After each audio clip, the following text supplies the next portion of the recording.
साहब सिंह कांसीराम जी पंजाब से थे और बहुत बड़े साइंटिस्ट थे।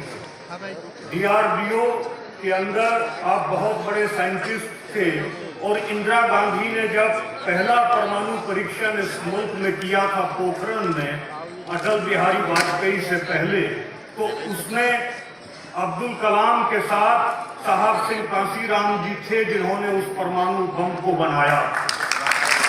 लेकिन महाराष्ट्र के अंदर जब दीना भाना जी ने अपनी व्यथा सुनाई तो साहब कांसीराम जी को बात समझ में आई और उनको ये समझ में आया कि ये जो बम हमने बनाया है, इस बम का इस्तेमाल हमारे दुश्मन कर रहे हैं, तो अब हम दोबारा से जो है परमाणु बम बनाएंगे।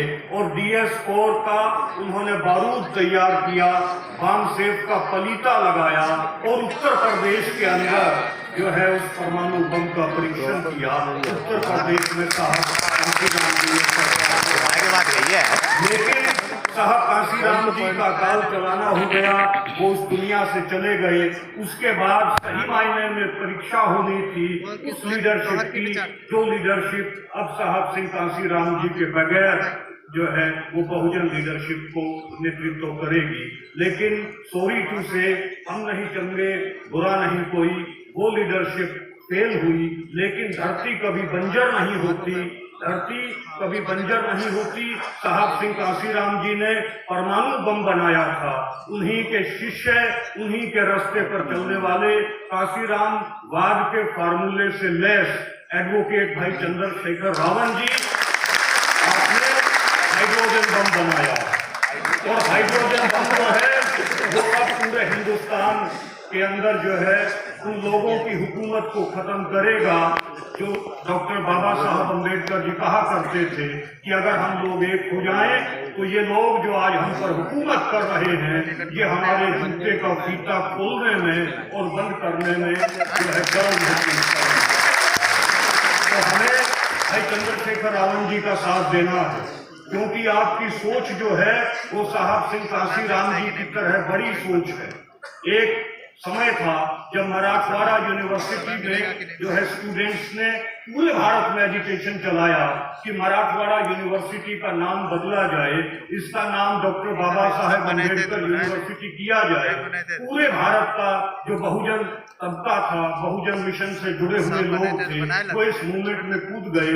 लेकिन साहब कांसीराम जी इस मूवमेंट में नहीं आए। जब उनसे पूछा गया कि आप मराठवाड़ा यूनिवर्सिटी का नाम बदलने की मूवमेंट में क्यों नहीं आ रहे, कि इसका नाम डॉक्टर बाबा साहब भीमराव अम्बेडकर होना चाहिए, तो साहब सिंह कांसीराम जी ने कहा कि मैं इन छोटी लड़ाइयों में अपनी जो है एनर्जी वेस्ट नहीं करूंगा।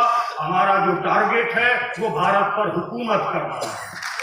और जिस दिन हमारा राज कायम हो गया, उस दिन हम न जाने कितनी यूनिवर्सिटीज इस देश में बना देंगे और कितनी यूनिवर्सिटीज के हम लोग नाम बदल देंगे।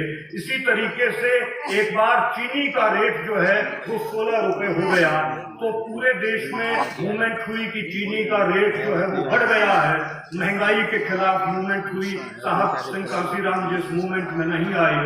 जब उनसे पूछा कि आप इस चीनी के प्राइस के बढ़ने के जो है मूवमेंट में इसके खिलाफ क्यों नहीं आए, तो साहब ने कहा कि मैं उस समाज की कल्पना करता हूं, अपने समाज के लिए मैं वो करके दिखाना चाहता हूं कि जब 100 रुपए भी चीनी का रेट होगा तो वो भी बहुजन समाज को सस्ता लगे और जो है हवाई जहाज का सफर सबसे सस्ता लगे और 5 स्टार में रहना सबसे सस्ता लगे। तो हम लोग जो है उस बड़े फलक को लेकर, उस बड़ी राजनीति को लेकर चले हुए हैं भाई चंद्रशेखर रावण जी के साथ, क्योंकि आपको खुद जो है अकाल तख्त, श्री अकाल तख्त साहिब जो हमारी सिखों की सबसे बड़ी सीट है, उसमें यानी हरप्रीत सिंह जी जो सिख कौम के जत्थेदार हैं, आपने जो है भाई चंद्रशेखर रावण जी को खुद थापी दी है। सिख कौम जो है आपके साथ कंधे से कंधा मिलाकर खड़ी है। तो जहां भी आपका आदेश होगा, जहां भी आप हमारी ड्यूटी लगाएंगे, हम उसमें खड़े आपको मिलेंगे। और मैं धन्यवादी हूँ भाई जो है चंद्रशेखर रावण जी का कि आपने मुझे समय दिया। और दूसरा हरप्रीत सिंह जी विरक भाई हरजीत सिंह विरक हमारे भाई हैं, हरियाणा से हैं, वो आए हुए हैं। और आप शिरोमणि अकाली दल अमृतसर के हरियाणा के प्रेसिडेंट हैं। आज मान साहब के घर में इन्हीं वजहों से वो नहीं आ पाए, घर में किन्हीं की डेथ हो गई, अदरवाइज उनको भी आना था, तो आपने अपना रिप्रेजेंटेशन भेजा है। आप सभी का धन्यवाद कि आपने मेरी बात को बहुत ध्यान से सुना। वाहेगुरु जी का खालसा, वाहेगुरु जी की फतेह।